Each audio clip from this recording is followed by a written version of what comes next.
4월 12일 하나님 말씀을 함께 묵상하겠습니다. 오늘은 요한복음 18장 1절에서 27절의 말씀으로 함께합니다. 예수님께서 잡히시던 밤 베드로가 예수님을 3번 부인했다는 이야기는 잘 알려져 있습니다.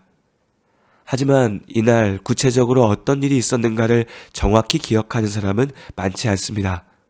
오늘 요한복음의 말씀을 통해서 이날 베드로가 경험했던 일들을 함께 살펴보려고 합니다. 베드로는 예수님의 제자들 중 으뜸이길 원했습니다. 실제로 예수님께서 가시는 곳에는 항상 베드로가 있었죠. 가장 열정적으로 주의 곁을 지켰던 이가 바로 베드로였습니다. 그 열정적인 성정으로 인해서 실수할 때도 있었으나 믿음의 도전에 주저하지 않는 용기도 있었습니다. 예수님과 함께하던 마지막 밤에도 베드로는 역시 베드로였습니다. 예수님께서 십자가 고난의 길을 가실 것이라 제자들에게 말씀하셨습니다. 제자들은 그 말씀을 잘 이해하지 못했죠. 이미 여러 차례 다가올 고난과 부활에 대해서 말씀하셨지만 그들은 기억하지 못했습니다. 이때 베드로가 호기롭게 말합니다. 주여, 지금은 어찌하여 따라갈 수 없나이까? 주를 위하여 내 목숨을 버리겠나이다. 그러나 예수님께서 베드로의 용기 있는 말에 찬물을 끼얹으셨죠. 네가 나를 위하여 내 목숨을 버리겠느냐? 내가 진실로 진실로 내게 이르노니 닭 울기 전에 내가 3번 나를 부인하리라. 물론 베드로는 예수님의 말씀을 듣고 펄쩍 뛰며 죽을지언정 주를 부인하지 않겠다며 큰소리쳤죠. 이 밤 제자들과의 시간을 마치신 예수님께서 겟세마네 동산에 올라 기도하셨습니다. 이때도 베드로, 세베대의 2 아들인 야고보와 요한이 예수님과 함께했습니다. 기도를 마치신 예수님께서 이제 때가 되었다 말씀하시고 산에서 내려오실 때 가룟 유다가 병사들을 이끌고 예수님을 붙잡기 위해 찾아왔습니다. 베드로는 칼을 들고 나섰으나 예수님께서는 아버지께서 주신 잔을 마셔야 한다 말씀하시고 무리에게 잡혀가셨죠. 이 순간을 마태복음은 이에 제자들이 다 예수를 버리고 도망하니라 라고 기록합니다. 하지만 요한복음의 말씀을 보면 모든 제자들이 도망간 것은 아니었습니다.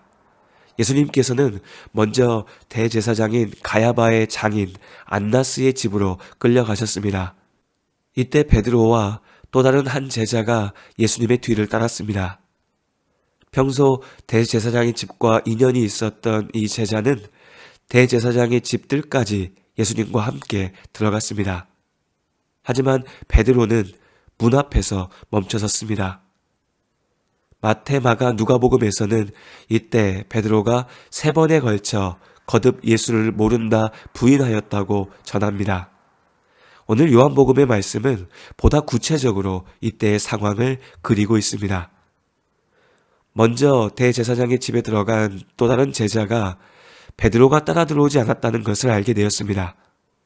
혹시 낯설어서 못 들어오나 싶은 마음에 이 제자는 일하는 여인에게 베드로를 데리고 와달라고 부탁하였습니다.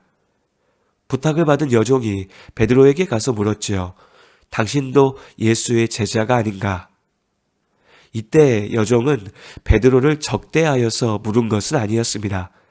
단지 또 다른 제자의 부탁대로 확인했던 것이죠. 그러나 베드로는 이미 겁에 질려 있었습니다. 그리고 자신은 예수를 모른다 손사래를 치면서 자리를 피했지요. 조금 전까지만 해도 칼을 빼들고 예수님을 지키겠다 했던 베드로입니다.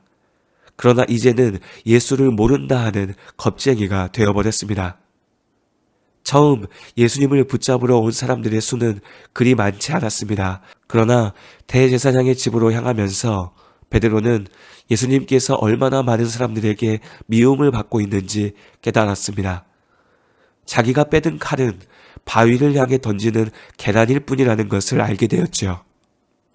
용기 백배했던 마음이 순간 두려움에 사로잡혔습니다. 이대로 예수님을 따라 들어가면 자신도 죽을 것 같았죠. 그렇게 예수님을 따라 걷던 걸음을 멈췄습니다. 베드로와 같이 큰 소리치는 믿음을 자랑하는 사람들이 있습니다. 그러나 그중 많은 이들이 정작 믿음의 삶이 무엇인지 제대로 알지 못합니다. 예수님의 길, 십자가 복음의 삶이 무엇인지 알지 못하고 믿지 않습니다. 그저 오병이어의 기적, 치유의 능력에 열광하며 주의 이름을 외치는 것입니다. 제 성격대로 해가면서 그것이 믿음이라 말하는 것이죠. 순간은 뜨거울 수 있습니다. 그러나 그뿐입니다. 어느 순간 나의 십자가를 지고 예수님을 따르는 일을 내가 감당할 수 없다라는 두려움에 짓눌릴 때 우리는 베드로와 같이 예수님과 함께 걷던 걸음을 멈추고 뒷걸음질 칩니다. 차마 등 돌려 도망치지 못한 베드로가 바깥들에서 사람들 틈에 숨어 불을 쬐고 있었습니다. 이제 베드로는 예수와 함께하는 자가 아니라 구경하는 자가 되었습니다. 그는 그곳에서 불을 쬐었습니다. 불은 잠시 그의 몸을 녹였으나 그의 마음은 얼어붙고 있었습니다. 베드로를 알아본 사람들은 그를 놔두지 않았지요. 너도 그 제자가 아니냐? 나는 아니라. 한 번 더 위협적인 질문이 이어졌습니다. 네가 칼을 들고 예수의 편에서 휘두를 때 내가 너를 보았다. 베드로가 다시 답합니다. 나는 절대 아니다. 그 말을 다 마치기도 전에 닭이 울었습니다. 닭이 우는 소리에 베드로는 순간 정신을 차렸습니다. 그때 뒤를 돌아보신 예수님과 눈이 마주쳤습니다. 예수님의 말씀이 떠올랐죠. 오늘 닭 울기 전에 네가 3번 나를 부인하리라. 그 순간 베드로는 자신이 얼마나 약한 자인지 깨달았습니다. 그는 여전히 믿음이 작은 자였지요. 그리고 밖으로 나가 통곡하며 울부짖었습니다. 이때 예수님께서는 어떤 마음으로 베드로를 보셨을까요? 원망과 미움은 아니었던 것 같습니다. 오히려 아직 믿음이 작지만 주님을 사랑하는 마음만은 진실했던 제자를 향한 안타까움이 아니었을까 싶습니다. 앞서 그들을 지켜달라 하나님께 기도하셨던 그 마음처럼 말이죠. 말씀을 묵상하며 저는 네가 3번 나를 부인하리라 하셨던 예수님의 말씀이 베드로를 향한 사랑의 표현으로 읽혔습니다. 주님은 원망하기 위해, 질책하기 위해 말씀하지 않으셨습니다. 다만 믿음이 작은 베드로의 실패가 끝이 아님을 알려주셨습니다. 베드로, 네가 두려움에 걸려 넘어질 거다. 내가 그것을 안다. 그러니 포기하지 마라. 약속한 대로 내가 너의 곁에 올 것이다. 여기까지 이어진 베드로의 이야기는 그의 모자람을 적나라하게 보여줍니다. 가장 아끼던 제자에게마저 버림받은 예수님의 아픔을 보여주죠. 하지만 더욱 분명한 것은 베드로를 향한 예수님의 사랑입니다. 세상에 있는 자기 사람들을 사랑하시되 끝까지 사랑하시니라. 요한복음 13장 1절의 말씀입니다. 예수님께서 베드로를 끝까지 사랑하셨습니다. 그리고 지금 나를 끝까지 사랑하십니다. 우리는 실패합니다. 때로 주저앉습니다.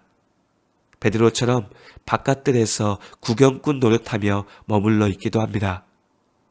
하지만 우리는 결코 완전히 무너지지 않습니다. 주님께서 우리의 손을 잡고 일으켜 세우시기 때문입니다.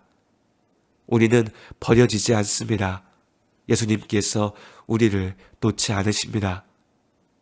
부활하신 주님을 만나고 성령의 임재를 경험한 후에 베드로는 비로소 자신의 삶으로 예수님의 이 한없는 사랑에 답하였습니다. 이제 우리가 우리에게 주신 사랑에 답할 차례입니다.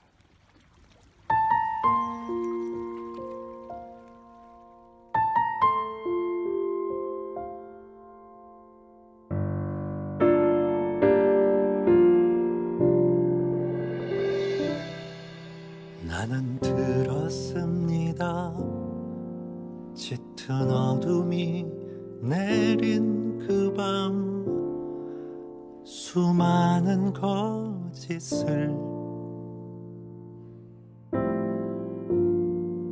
아무 말도 못하고 듣기만 했는데 왜 그리 불안한지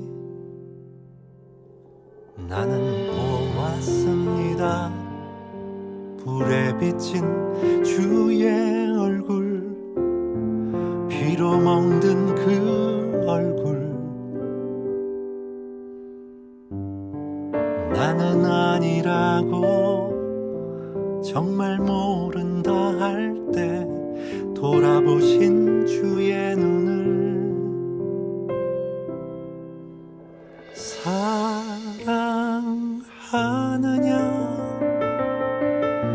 사랑하느냐 내가 나를 사랑하느냐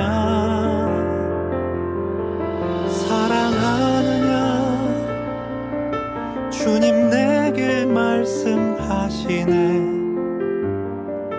나의 양을 먹이라.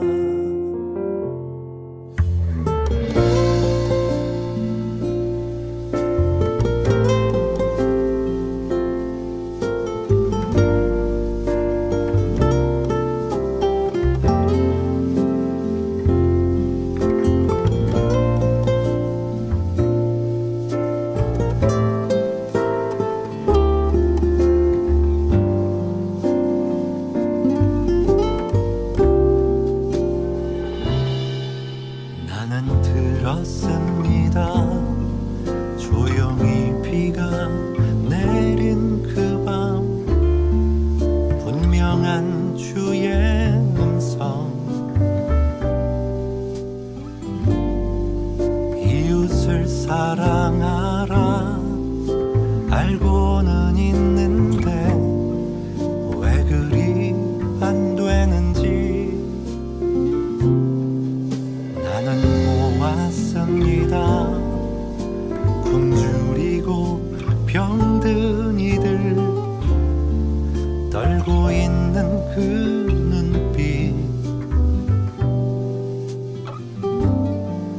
나는 못한다고 모른 척 지나갈 때 그들 속에 주님 모습 사랑하느냐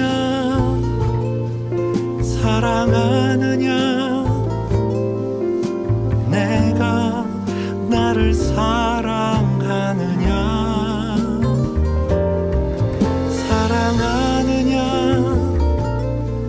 주님 내게 말씀하시네 나의 양을 먹이라. 사랑합니다.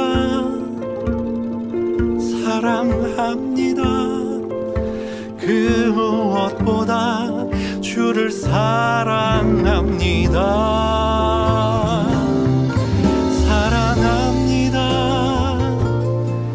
주님 가신 십자가의 길 따라가겠습니다.